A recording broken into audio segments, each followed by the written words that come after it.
Mr. Ray. Angela is applying to join the library. Listen to the conversation and complete the form below. First, you have some time to look at questions 1 to 5.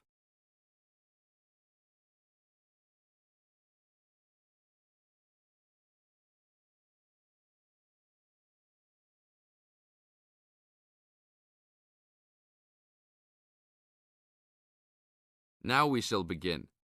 You should answer the questions as you listen, because you will never hear the recording a second time. Hello, how can I join the library? Well, you need to make an application. Would you like to do it now? Yes, if I can. One moment and I'll get the form. Now, I just need to ask you a few questions before you sign at the bottom. Okay. Your full name, please. Angela Mary Price. Price? Yes, that's right. Okay. And your address? Apartment 3, 86 Bridge Street, Pimlico. Bridge Street. That's just near here, isn't it? Yes, not very far. Good. So the postcode must be 2065, right? Yes, that's right. Now, your telephone number. I need both home and work if you have them. My home number is 8763-5142, and work is 8456-1307. Do you need anything else, like ID or something? Yes, your driver's license will do, if you have one. Right. It's easy to remember. I know it by heart. 4040 AC. I'm afraid I'll also need to see it. Okay, here it is. Thanks. And your date of birth, please? 24 March 1981. Okay, thanks. That's the most important part completed. But if you don't mind, I'd also like to ask you a few questions for a survey we're conducting. Yes, that's okay. Now you have some time to read questions 6 to 10.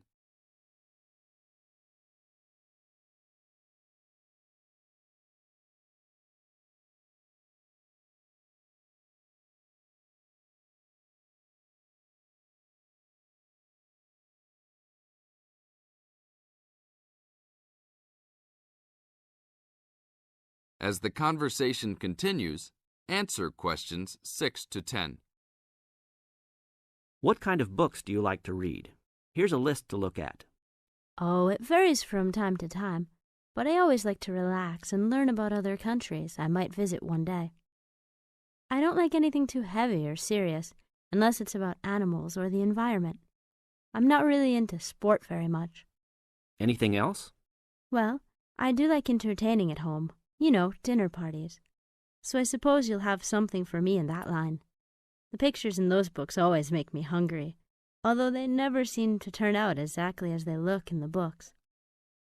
Fine. I think that's all I need now, except I need you to sign here on the application form. Oh, and I almost forgot. The membership fee is $20, which is refundable if you no longer stay a member. There you are. Do I sign at the bottom here? Yes, that's right. You can borrow books now if you wish, although your membership card won't be ready until next week. So if you want to borrow today, you can pick up your card when you return your first books. That's if you want to take some now. I think I will, but I'll have a look around first. Okay, take your time. That is the end of part 1.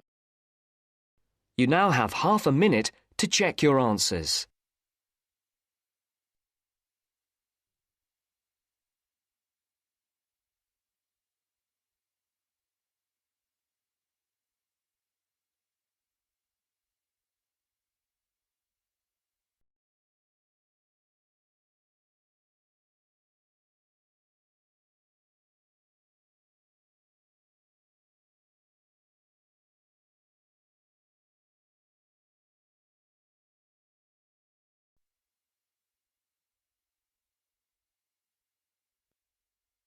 Now turns to part 2. Part 2. You will hear a recorded message giving information about an animal park. First, you will have some time to look at questions 11 to 15.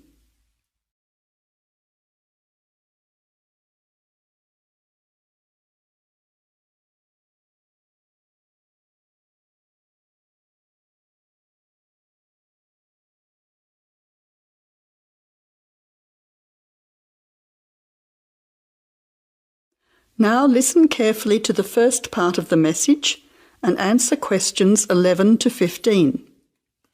Welcome to the Australian Wildlife Park Information Line. The Australian Wildlife Park is very proudly owned and operated by an Australian family, John and Amanda Brooks, who operate the Australian Wildlife Park with their children, David and Sandra. The family doesn't receive any government assistance. It's solely funded by tourists visiting the park. Thank you for your support and assistance. When the Brooks family purchased the Australian Wildlife Park in 1987, the park housed a small collection of animals and birds on a modest 5-acre or 2-hectare property. A few years later, the park doubled in size when the family purchased the adjoining property. Also, the collection of animals started to boom. In May 2003, the family designed and built a new park in the public open space. Once again, more than doubling in size. The park now features about 200 species with more than 2,000 head of animals, birds and reptiles. Regarding the entry fee, adults pay $23, children aged 3 to 14 pay $10, age pensioners are $17 and students are $16. One of the great things about the Australian Wildlife Park is that all of the attractions are included in the entry fee. No extra money is needed around the park, so make the most of your experience. All shows, talks, photo opportunities and animal food are included in your entry fee. In addition, the Australian Wildlife Park is open every day of the year from 9 a.m. to 5:30 p.m, except Christmas Day, 25th of December. Before the final part of the message, you now have 20 seconds to look at questions 16 to 20.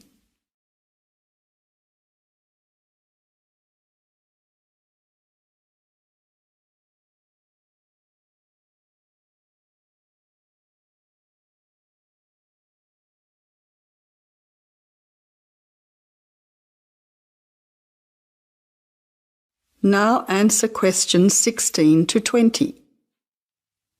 Several attractions are available to visitors to the Australian Wildlife Park. Firstly, you can meet the koalas between 10 a.m. and 4:30 p.m. Here, people can view the koala colony in a natural environment. Another attraction is to feed the kangaroos between 9 a.m. and 5:30 p.m. Visitors can take a walk through the kangaroo enclosure, viewing them in a natural environment. Kangaroo food is provided and the kangaroos are very friendly. Also enjoyable are the wombats. At 11 a.m, 2 p.m and 3:45 p.m, there are interactive shows where the team is delighted to introduce you to these popular animals. Other attractions that may interest you are an interactive farmyard, suitable for children of all ages. Animal food is provided and the animals are very friendly.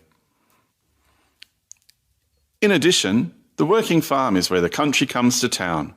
Visitors can milk a cow, bottle feed a lamb, watch farm dogs gathering the sheep. All the excitement of a real Australian farm. When they ask for volunteers, be sure to put your hand up. Everyone can get involved. We at the Australian Wildlife Park hope all our visitors have an enjoyable time. See you soon. That is the end of part 2. You now have half a minute to check your answers.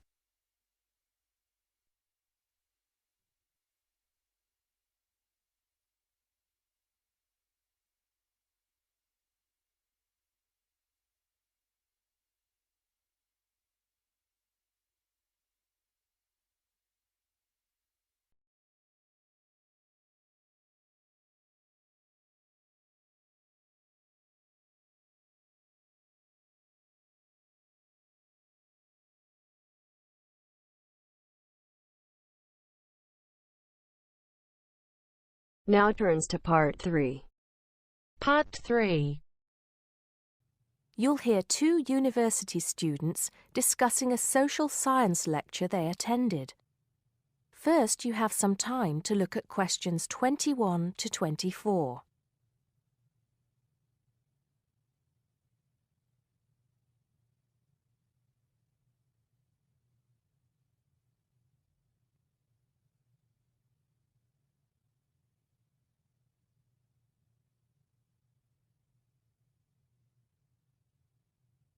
Now listen carefully and answer questions 21 to 24. Did you go to the first social science lecture yesterday? Yeah. Didn't you see me there? No.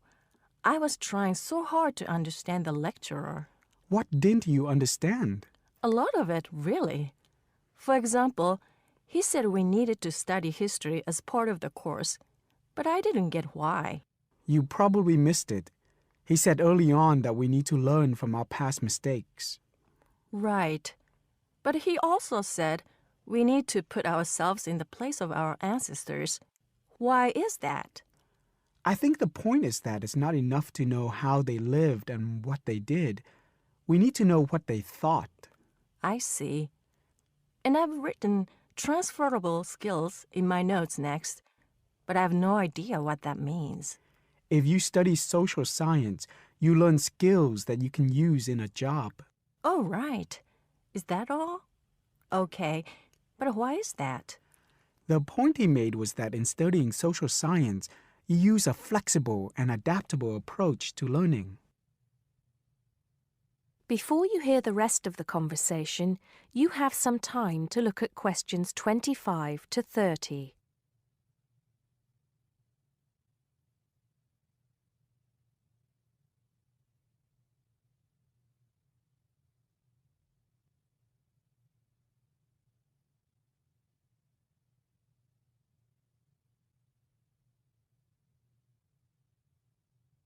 Now listen and answer questions 25 to 30. He also kept mentioning all the other subjects we will need to study as part of the course. I didn't write them all down, did you? Some of them. I think I can make sense of my notes. The first one was anthropology, which he said would cover prehistory and archaeology as well. Okay. Then there's economics. I wrote down that this was not meant to mean that we will spend all our time looking at economic theory, but more that we need to see how humans behave. That's good. I don't think I could handle economic theory. He said something about education too, didn't he? Yeah. He said we'll be looking at how cultural information is handed down from one generation to the next through teaching children. He said we'd be focusing on geography too, but I can't really remember which aspects. Can you? I noted it down, I think. Here we are, yes, particularly in relation to urban planning. It's law that I got confused about. I didn't understand why he linked that to economics. I think he meant that laws affect the way wealth is distributed. That makes sense. Now, what are the science wars? Okay, I did get that. The science wars are about how social science collects information. In sociology and social work, and in social science generally, they can only study patterns of behavior and observe. If you compare that to the way scientists work in physics or chemistry, it's very different because they use specific experiments that can be tested and which give concrete answers. Social studies is often accused of being unscientific. That's all. Okay. But it still looks like a good course, doesn't it? You don't have any regrets, do you? None at all. I'm looking forward to it. That is the end of part 3. You now have half a minute to check your answers.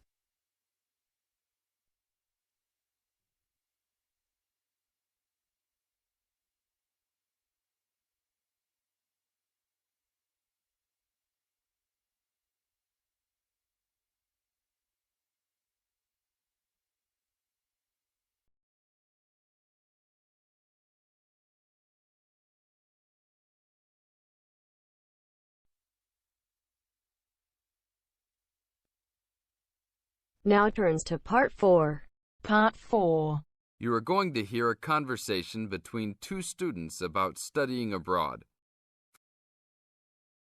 First, you have some time to look at questions 31 to 40.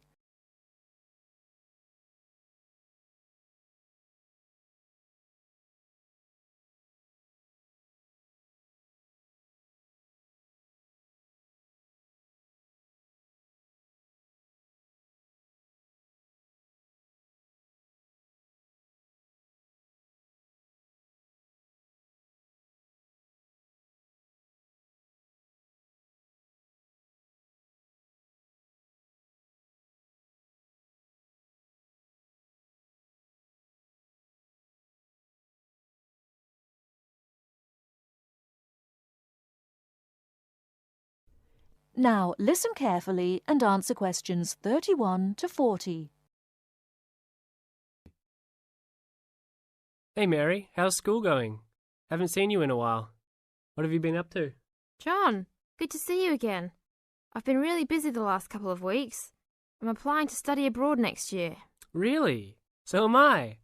I think it will be a great experience to be able to study in another country. What country do you want to go to? At first I wanted to study in Africa, but my parents really don't want me to go there because they think it will be dangerous. So now I'm thinking about going to Spain, Italy or Japan.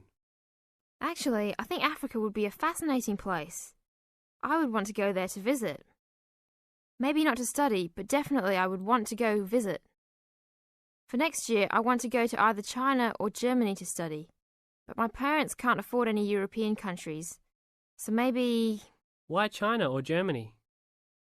Well, I want to go to China because I think it's a really interesting country with a long history. Plus, it has been changing so much, and I think it is a great time to be there. I really want to improve my Chinese also, and I've been taking Mandarin courses the last 2 semesters. I would want to go to Germany because my mother is German, and I want to learn more about my cultural background. How about you? Why the countries you chose? Well, I want to go to a Spanish-speaking country. I took Spanish in high school, so I figure if I go to a Spanish-speaking country, I'll be better off knowing some of the language already. But I have already been to Mexico many times, and South American countries don't have classes for my major, except for Brazil, but they mostly speak Portuguese there. I would want to go to Italy because I want to do a study about ancient Roman civilization. It has always been a dream of mine to go and see Pompeii and the volcanic ruins.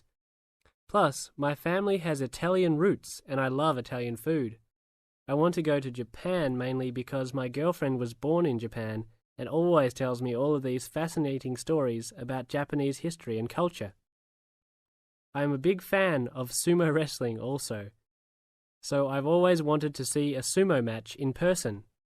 I really love sushi and almost all Japanese food.